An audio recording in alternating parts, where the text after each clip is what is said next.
This week in American politics did not unfold as a single dramatic rupture, but rather as a series of interconnected developments that, taken together, reveal deeper structural tensions within the American system. Headlines came and went quickly, as they often do, but beneath the surface noise lay a pattern familiar to students of history. Institutions under strain, language losing precision, and power testing the boundaries designed to contain it. Across the political landscape, we saw renewed debates over executive authority, legislative responsibility, and the role of independent institutions in maintaining democratic balance. Statements were issued, hearings convened, and procedural maneuvers executed, each framed as routine within the rhythms of governance. Yet history teaches us that it is precisely during moments labeled routine that the most consequential shifts often occur. What distinguished this week was not any single speech or vote, but the accumulation of actions that subtly recalibrate expectations. When norms are bent incrementally rather than shattered outright, they often escape immediate public alarm. And yet, over time, these small adjustments can reshape the relationship between citizens and the state. Importantly, none of these developments occurred in isolation.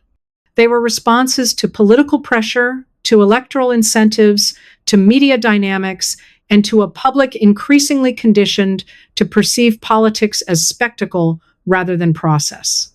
Understanding this week, then, requires stepping back from the immediacy of events and situating them within the longer arc of American political development.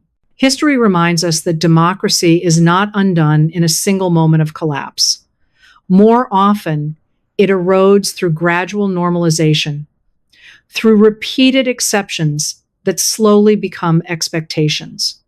This week offered a case study in how such processes unfold in real time. To understand why the events of this week matter, we must move beyond their surface descriptions and examine their implications for democratic governance. Politics is not merely about outcomes. It is about the rules, assumptions, and shared understandings that determine how power is exercised and constrained. At stake this week was not simply who prevailed in a given dispute, but how authority was justified. When political actors frame their actions as necessary responses to crisis, they invoke a long-standing rhetorical tradition, one that has, throughout history, been used to expand power at the expense of accountability. The language of emergency, when left unexamined, has a tendency to linger long after the emergency itself has passed. Equally significant was the way institutional roles were portrayed. Legislatures, courts, and regulatory bodies derive legitimacy not from force, but from public trust in their independence and integrity. When those institutions are described as obstacles rather than safeguards, the very architecture of constitutional governance begins to shift. This week also highlighted the growing tension between short-term political incentives and long-term institutional stability. In a system increasingly driven by rapid media cycles and polarized audiences, restraint can appear politically costly. Yet history consistently demonstrates that democracies endure not because leaders always act boldly, but because they often choose to act carefully. The importance of this week, then, lies in what it reveals about the current balance between ambition and restraint, between expedience and principle. These are not abstract concerns.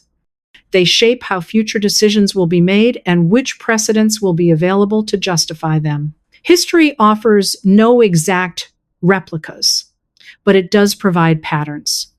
The developments of this week echo moments from the late 19th century, particularly during the Gilded Age, when rapid economic change, political polarization, and institutional capture placed enormous strain on democratic systems. During that period, political leaders often argued that extraordinary circumstances required extraordinary measures. Economic instability, labor unrest, and social transformation were invoked to justify the consolidation of power and the sidelining of democratic processes. Over time, These justifications normalized practices that weakened public oversight and blurred the boundaries between public service and private interest. Similarly, the era following Reconstruction demonstrated how democratic backsliding can occur not through overt rejection of constitutional principles, but through selective enforcement and reinterpretation. Laws remained on the books, elections continued to be held, and institutions formally existed, yet their substance was gradually hollowed out. The lesson from these periods is not that history repeats itself mechanically, but that certain pressures produce recurring responses. When institutions are tested, the outcome depends less on written rules than on the willingness of individuals to uphold them. This week fits within that historical framework. The questions raised are not new, but they are newly urgent. How much flexibility can democratic norms tolerate before they lose their constraining power? And who decides when exceptions become the rule? One of the most revealing aspects of this week was the way institutions were positioned within political discourse. Rather than being treated as neutral frameworks for resolving conflict, they were increasingly framed as participants in the struggle itself. This shift has profound consequences. Institutions function effectively only when their legitimacy is broadly recognized, even by those who disagree with their outcomes. When that recognition erodes, compliance becomes conditional, and authority increasingly relies on loyalty rather than law. History shows that once institutional trust is weakened, rebuilding it is far more difficult than preserving it. The damage is often cumulative and asymmetrical. It takes only a few years to undermine norms that require generations to establish. This week demonstrated how quickly such pressures can mount. Challenges to institutional decisions were framed not as part of healthy democratic debate, but as evidence of systemic failure. While critique is essential in any democracy, its tone and intent matter. There is a difference between reforming institutions and delegitimizing them. Understanding this distinction is critical. Democracies depend on institutions precisely because individuals are fallible. When institutions are weakened in the name of efficiency or loyalty, the system becomes increasingly dependent on personal virtue, a fragile foundation for self-government. History does not predict outcomes, but it does clarify possibilities. It shows us that democratic systems survive not because they are immune to pressure, but because they adapt while preserving core principles. Periods of democratic stress have often been followed by renewal, but only when citizens and leaders alike recommitted to institutional integrity. The Progressive Era, for example, emerged in response to the excesses of the Gilded Age, demonstrating that reform is possible when public engagement aligns with structural change. However, history also warns that renewal is not automatic. It requires vigilance, participation, and a shared commitment to the idea that power must remain accountable. When apathy replaces engagement, or when loyalty supersedes law, the space for renewal narrows. This week reminds us that democracy is not a static achievement, but an ongoing practice. Its survival depends less on dramatic gestures than on daily decisions on whether rules are respected, processes honored, and institutions defended even when they are inconvenient. This week in politics offered no definitive resolution, and perhaps that is precisely the point. Democratic governance is rarely about clear endings. It is about managing tension, negotiating disagreement, and sustaining institutions capable of channeling conflict without resorting to force.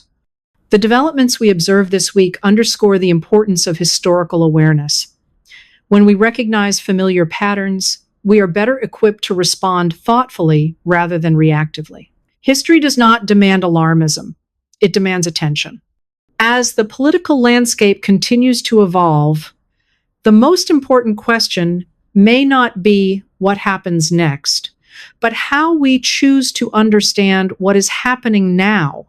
Democracies endure when citizens resist the temptation to view politics as entertainment and instead engage with it as a shared responsibility.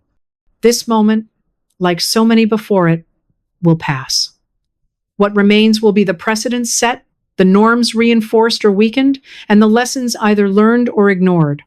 History will record those choices not as headlines, but as turning points whose significance became clear only in retrospect.